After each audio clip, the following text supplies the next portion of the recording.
एक शाम प्राची टीवी पर सीरियल देख रही होती है। तभी उसकी सास वहां आती है। अरे सीरियल में तो ऐसे मग्न है जैसे आज रात का खाना पड़ोसी आकर बनाएंगे। मुझे पता ही नहीं था आपने अपने बेटे की शादी पड़ोस में भी की हुई है। हैं? मतलब? मतलब इस घर में सारा काम बहू ही करती है, आप तो सिर्फ खर्राटे मारती हैं। अच्छा जी, फिलहाल तो तुम आराम फरमा रही हो, चलो जाओ, ये मेरे टीवी देखने का समय है। आहा, इसीलिए मुझे भगाया जा रहा है। सॉरी, अब तो बिल्कुल नहीं जाऊंगी। प्राची की इस बात पर दोनों सास बहू के बीच टीवी रिमोट के पीछे बच्चों जैसे छीना झपटी शुरू हो जाती है, जिसके बीच श्लोक भी काम से घर वापस आ जाता है। हाँ, आज मेरी चूहे बिल्ली की जोड़ी किस बात पर झगड़ रही है? अरे तेरे बीवी मुझे टीवी ही नहीं देखने दे रही। अरे तुम्हारी मम्मी मुझे खाना बनाने के लिए फोर्स कर रही है।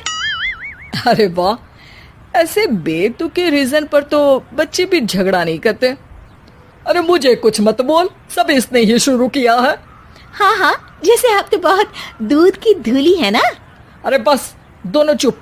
प्राची जाओ, खाने की तैयारी करो। और माँ तुम छोड़ो, तुम्हें क्या बोलूं, शांति से अपना सीरियल देखो, मुझे दोबारा लड़ने की आवाज सुनाई नहीं देनी चाहिए। ऐसा बोलकर श्लोक वहां से चला जाता है, जिसके पीछे पीछे प्राची भी कुछ न कुछ बड़बड़ाते हुए रसोई में चली जाती है। हाँ हाँ, सासू जी को तो कुछ बोलेंगे ही नहीं, बस मुझ पर ही हुक्म चलता है, खाना बनाओ, जैसे मैं इनके घर में खाना बनाने के लिए आई हूँ। इसी तरह शाम बीतती है और रात को श्लोक और प्राची की सास खाना खाकर सोने चले जाते हैं, लेकिन प्राची गुस्से में कुछ खाए बिना काम में ही लगी रहती है। इस घर में किसी को घंटा फिक्र नहीं पड़ता, मैं खाऊं या भूखी रहूं। प्राची कुछ देर के लिए रसोई से बाहर जाती है और जैसे ही वापस आती है तो वहां दूध का भरा ग्लास देखकर हैरान रह जाती है। फिक्र पूरी है, बस दिखाना नहीं है। प्राची दूध पीकर सोने चली जाती है और अगली सुबह एक बार फिर सास बहू का कार्टून नेटवर्क स्टार्ट हो जाता है।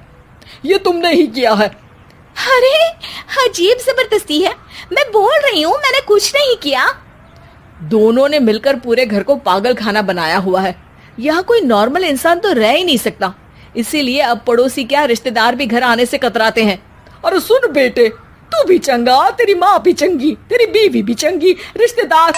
हाँ जी, आपको नहीं पता क्या, गंगाधर ही शक्तिमान है, रिश्तेदार ही। हाँ हाँ, बस समझ गया। कभी जानवरों जैसे लड़ेंगी तो कभी जुगलबंदी करेंगी। भाई मैं आप दोनों के बीच में नहीं फंसना चाहता।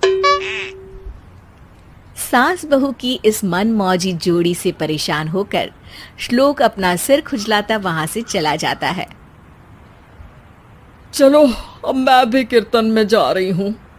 इस पर जैसे ही सास कमरे में अपना पर्स लेने जाती है तो वहां नाश्ते की प्लेट रखी देख मुस्कुराने लगती है और नाश्ता करके घर से बाहर निकलते हुए कुछ पैसे टेबल पर रख जाती है, जिसके कुछ देर बाद सिलेंडर वाला घर आता है। ओ मोरी मैया, मैं सिलेंडर के बारे में तो बिल्कुल भूल ही गई थी। घर खर्च के सारे पैसे भी मम्मी के पास है और श्लोक से बोला तो उल्टा 4 बात सुनाएंगे। प्राची ये सोच ही रही होती है कि अचानक उसका चेहरा चमक उठता है और वो घर में आकर इधर उधर देखने लगती है। तभी उसकी नजर टेबल पर रखे पैसों पर पड़ती है, जिन्हें वो सिलेंडर वाले को दे देती है। ये सब श्लोक देख लेता है। अच्छा बेटे, इतना बड़ा घोटाला, सबके सामने मैं तेरी दुश्मन और पीठ पीछे तेरी मेरी यारी। इस पर श्लोक एक प्लान बनाता है और शाम को सब एक साथ बैठे होने पर बोलने लगता है। माँ, तुम दोनों की बहुत लड़ाई होती है, इसलिए मैं सोच रहा हूँ कि प्राची को उसके घर छोड़ाऊं, इससे वो भी खुश रहेगी और तुम भी। अचानक श्लोक की ये बात सुनकर सास बहू शौक से उसकी तरफ देखती है। अरे ऐसे कैसे घर छोड़ाओगे, मुझे कहीं नहीं जाना। अरे तुमने बोला नहीं पर मैंने सुन लिया, तुम्हें मम्मी के साथ रहना अच्छा नहीं लगता, मुझे पता है। अरे वाह, अरे जब बहू खुद कुछ काम बोले तो वो तुझे सुनता नहीं, और अब जो इसने बोला ही नहीं वो तू समझ गया। जब उसे नहीं जाना तो फिर जबरदस्ती क्यों कर रहा है? अच्छा, फिर आपको मौसी के घर छोड़ाता हूँ, बस अब आप दोनों एक घर में एक छत के नीचे नहीं रह सकती। मैं इस टॉम एंड जेरी की जोड़ी को और नहीं झेल सकता। है? ऐसे कैसे नहीं रह सकते?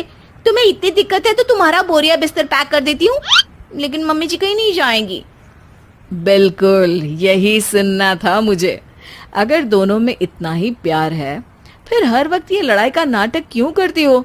देखा मैंने कैसे माँ किचन में दूध रखती है और तुम उनके लिए कमरे में नाश्ता रखती हो, और कैसे वो पहले ही तुम्हारी दिक्कत समझकर घर में पैसे रखकर बाहर जाती है। अरे भाई, इतना ड्रामा तो डेली सोप में भी नहीं होता जितना तुम दोनों ने इस घर में फैलाया हुआ है। तू हमें टॉम एंड जेरी बोलता है ना, तो याद कर वो दोनों भी एक दूसरे को बाहर वालों की बुरी नजर से बचाने के लिए हमेशा सबके सामने लड़ते थे, लेकिन अकेले में दिक्कत के समय मदद भी तो करते थे। बस हमारा रिश्ता भी कुछ ऐसा ही है। और वैसे भी अगर सास बहू में तू मैं नहीं होती तो दुनिया वालों को कहानियां कैसे मिलेंगी?